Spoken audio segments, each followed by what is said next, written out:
Qu'est-ce que l'énergie vitale? Énergie est un mot qui revient sans cesse, sans que l'on sache trop ce qu'il signifie.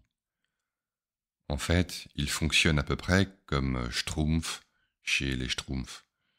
Il veut tout dire et à force, il ne veut rien dire. Dans le Tantra, l'énergie est désignée par des mots qui ont chacun un sens précis, mais qui se recoupent. L'un d'eux est ojas, l'éclat, le lustre. Mais son sens est bien plus profond que la beauté de l'apparence.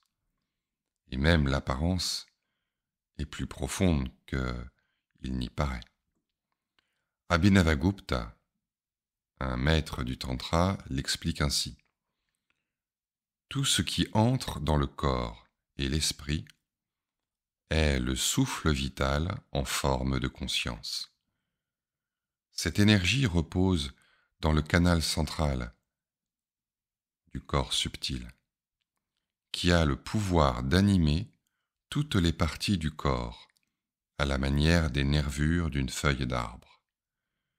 C'est elle que l'on appelle ojas, éclat vital, qui ensuite se diffuse dans toutes les parties du corps sous la forme de la virilité ou de la vitalité.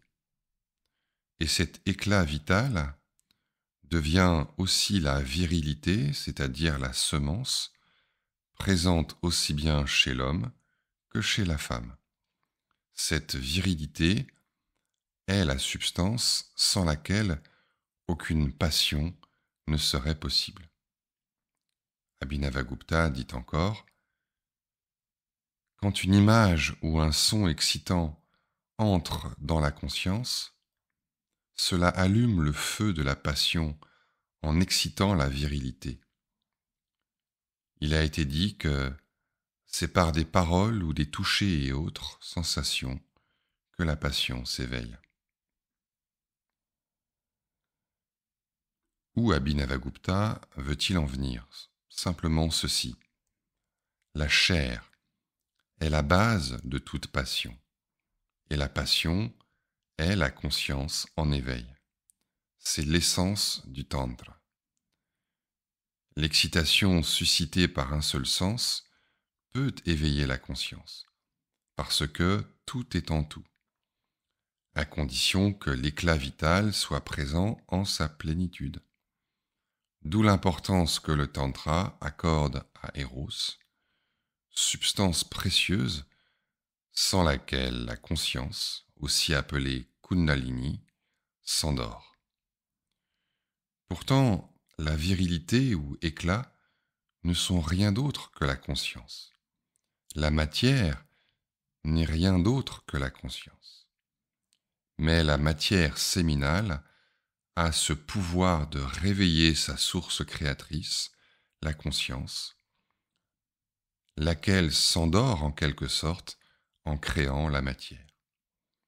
Donc, l'énergie vitale n'est rien d'autre que la conscience. L'énergie est la conscience. Tout est conscience. Mais la conscience n'est pas un simple témoin passif. Elle est absente dans sa manifestation et elle est présente jusque dans son absence. Immobile, elle bouge encore. Et quand elle bouge, elle se dérobe à tout mouvement. Voilà pourquoi on l'appelle aussi la merveille, le miracle d'être.